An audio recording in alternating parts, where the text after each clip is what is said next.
അസ്സലാമു അലൈക്കും മുത്തുമണീസ്. ഞാനിപ്പോൾ എന്താ ഈ കോളിഫ്ലവറും കൈ പിടിച്ച് കണ്ടിരിക്കണമെന്ന് വിചാരിച്ചു.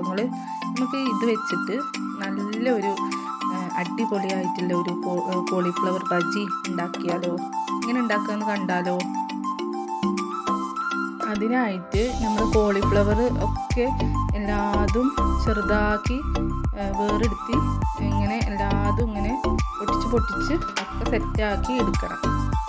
അപ്പോൾ നല്ല വലുതാവരുത്, നല്ല ചെറുതും ആവരുത്. ആ ഒരു പാകത്തിന് നമ്മളിങ്ങനെ കട്ട് ചെയ്ത് എടുക്കുക. അപ്പം എല്ലാതും ഞാൻ അങ്ങനെ റെഡിയാക്കുകയാണ്. അപ്പോൾ എല്ലാതും ഞാനങ്ങനെ അടർത്തിയൊക്കെ മാറ്റി കൊണ്ടുവന്നിട്ടുണ്ട്. അടുത്തതായിട്ട് നമുക്ക് ഒരു പാൻ എടുക്കുക. അതിൽ ഇച്ചിരി വെള്ളം ഒഴിച്ചങ്ങാണ്ട് അത് ചൂടാക്കാൻ വേണ്ടി വെക്കുക. ഈ വെള്ളം ഒന്ന് ചൂടായി വന്നതിന് ശേഷം ഞാൻ അടുത്തതായിട്ട് അതിലേക്ക് ഇച്ചിരി മഞ്ഞൾപ്പൊടിയാണ് ഇട്ട് കൊടുക്കുന്നത്. പിന്നെ അതുപോലെ ഇച്ചിരി ഉപ്പ് ഇട്ട് കൊടുക്കുന്നുണ്ട്. ഇത് എന്തിനാന്ന് വെച്ചാൽ ആ കോളിഫ്ലവറിലുള്ള ആ ഒരു ചീത്ത സംഭവങ്ങളൊക്കെ ഒന്ന് പോകാൻ വേണ്ടിയിട്ടാണ് നമ്മളിങ്ങനെ ആക്കുന്നത്. എന്നിട്ട് നന്നായിട്ട് തള വരുന്ന ടൈമിൽ കുറച്ച് നല്ലോണം തള വന്നാൽ എന്ത് ചെയ്യുക, ഈ നമ്മൾ അടർത്തി മാറ്റി നമ്മൾ കോളിഫ്ലവറും അതിലേക്ക് ഇട്ട് കൊടുക്കുക. അപ്പം എല്ലാതും ഞാൻ അതേപോലെ അങ്ങനെ ഇട്ട് കൊടുക്കുന്നുണ്ട്.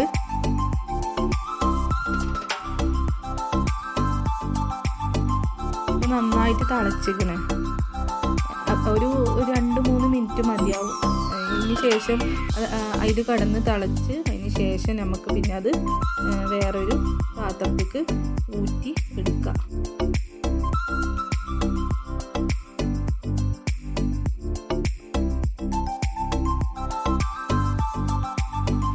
എല്ലാ കോളിഫ്ലവറും ഞാൻ അതിൽ നിന്ന് ഊറ്റി എടുത്തിട്ടുണ്ട്. ഇനി അതിലേക്കില്ല ഒരു മസാല, ബജിക്ക് വേണ്ട മസാല നമുക്ക് എങ്ങനെ ഉണ്ടാക്കാൻ നോക്കാം. അപ്പോൾ അതിലേക്ക് ഇച്ചിരി മുളക് പൊടിയാണ്. നിങ്ങൾക്ക് ഇവിടെ കാശ്മീർ ചില്ലി യൂസ് ആക്കാം. എൻ്റെ അടുത്ത് അതില്ലാത്തതുകൊണ്ട് ഞാൻ മുളക് പൊടി ഇട്ട് കൊടുത്തിട്ടുണ്ട്. പിന്നെ അതിലേക്ക് ഇച്ചിരി കോൺഫ്ലവറാണ് ഇട്ട് കൊടുക്കുന്നത്. പിന്നെ അതേപോലെ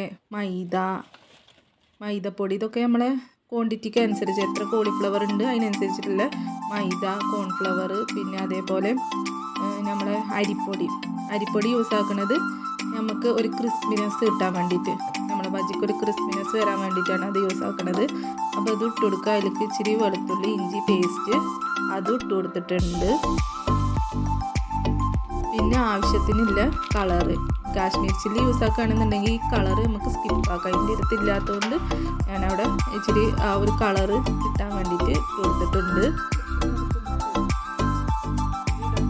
പിന്നെ ഒരു ഇച്ചിരി ഗരം മസാലയാണ്, വളരെ കുറച്ച് ഗരം മസാല.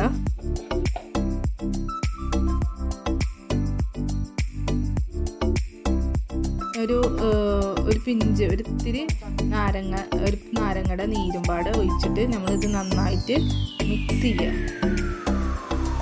നല്ലപോലെ മിക്സ് ആക്കണം. ഇവിടെ ശ്രദ്ധിക്കേണ്ടതെന്ന് വെച്ചാൽ നമുക്ക് എത്ര ക്വാണ്ടിറ്റിയാണ്, ഇത്ര അളവ് എന്ന് പറയുന്നില്ല. ഓരോ കോളിഫ്ലവറും ഓരോ പോലെയല്ലേ. അപ്പോൾ നമുക്ക് എത്ര ക്വാണ്ടിറ്റി ആണോ ഉള്ളത് വെച്ചാൽ അതിനനുസരിച്ചിട്ടുള്ള മാവ് നമ്മളിവിടെ റെഡിയാക്കുക. ഇല്ല, നേരെ ഇങ്ങനെയല്ല. ഞാനിതൊക്കെ മാവും കാര്യങ്ങളൊക്കെ ഇങ്ങനെ ഒക്കെ സെറ്റാക്കിയിട്ടുണ്ട്. ഈ ഒരു പരുവത്തിൽ വേണം. നന്നായിട്ട് ലൂസാവാനും പാടില്ല, നന്നായിട്ട് കട്ടിയാവാനും പാടില്ല. നല്ല ഒരു മീഡിയം സൈസിൽ എല്ലാ മാവും ഇവിടെ റെഡിയാക്കി സെറ്റാക്കി വെച്ചിട്ടുണ്ട്. ഞാൻ അതിലേക്ക് ആവശ്യമുള്ള ഒരു ഇച്ചിരി ഉപ്പും പാടെ ഇട്ട് കൊടുത്തിട്ടുണ്ട്. അത് നന്നായിട്ട് ഇളക്കി കൊടുക്കുക. അതിന് ശേഷം പിന്നെന്താ, നമ്മളെ കോളിഫ്ലവറും പാടെ അതിലിട്ട് നന്നായി മിക്സാക്കി കൊടുക്കുക. എന്നിട്ട് കുറച്ച് നേരം നമുക്കത് റെസ്റ്റ് ചെയ്യാൻ നോക്കാം. അപ്പോഴത്തേക്കും ഞാൻ പിന്നെ ഒരു ചട്ടി അടുപ്പത്ത് വെച്ചിട്ടുണ്ട്. അതിലേക്ക് നമുക്ക് ആവശ്യമുള്ള ഓയിലാണ് ഒഴിച്ചു കൊടുക്കുന്നത്. വെളിച്ചെണ്ണ വേണമെങ്കിൽ അങ്ങനെ യൂസ് ആക്കാം, ഓയിലാണെങ്കിൽ അങ്ങനെ ഒഴിച്ചു കൊടുക്കാം. നന്നായിട്ട് ചൂടായപ്പോൾ ഞാൻ അതിലേക്ക് നമ്മളെ കോളിഫ്ലവർ ഇട്ട് കൊടുക്കുക.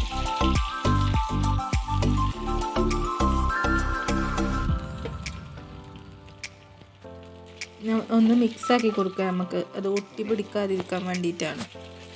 മിക്സാക്കി നന്നായിട്ട് ഇങ്ങനെ ചൂട് വേണം. ചൂട് കുറയാൻ പാടില്ല. ഫ്ലെയിം നല്ല ഓണാക്കിങ്ങാണ്ട് വെച്ചിട്ട് നമുക്കതിങ്ങനെ ഒക്കെ ഇങ്ങനെ പൊരിച്ചെടുക്കാം.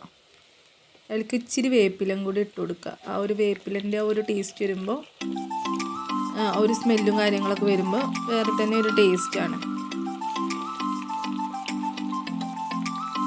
അപ്പോൾ ഇവിടെ നമ്മളെ ഫസ്റ്റ് സെക്ഷന് റെഡി ആയിട്ടുണ്ട്. അപ്പോൾ ഞാനതൊക്കെ വേറെ ഒരു പാത്രത്തേക്ക് മാറ്റിയെടുക്കുകയാണ്. എണ്ണയിൽ നിന്ന് മാറ്റുകയാണ്.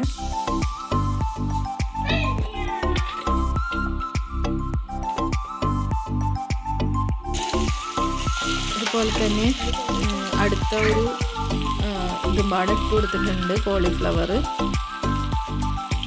അതും അതേപോലെ എല്ലാതും കോരി മാറ്റി. അപ്പം നമ്മൾ കോളിഫ്ലവർ ബജ്ജി ഇവിടെ റെഡി ആയിട്ടുണ്ട്. നിങ്ങൾക്ക് കണ്ടാൽ തന്നെ അറിയാം നല്ല ക്രിസ്പിനെസ്സൊക്കെ ഉള്ള നല്ല അടിപൊളി ടേസ്റ്റുള്ള നല്ലൊരു ബജ്ജിയാണ്. നമുക്ക് 4 മണിക്ക് ചായക്ക് നമ്മൾ കുട്ടികൾ സ്കൂളൊക്കെ ഇട്ട് വരുമ്പോഴത്തേക്ക് വളരെ പെട്ടെന്ന് ഉണ്ടാക്കി കൊടുക്കാൻ പറ്റുന്ന ഒരു ഡിഷാണ്. നിങ്ങൾക്ക് എല്ലാവർക്കും ഇത് ഇഷ്ടപ്പെട്ടു എന്ന് വിചാരിക്കുന്നു. ഉറപ്പായിട്ടും നിങ്ങളിത് ട്രൈ ചെയ്ത് നോക്കുകൊണ്ടു. ഇൻഷാ അല്ലാഹ് അടിപൊളി നല്ല റെസിപ്പീസുമായിട്ട് ഞാൻ ഇനി വീണ്ടും വരണ്ട്. അതുവരേക്കും അസ്സലാമു അലൈക്കും.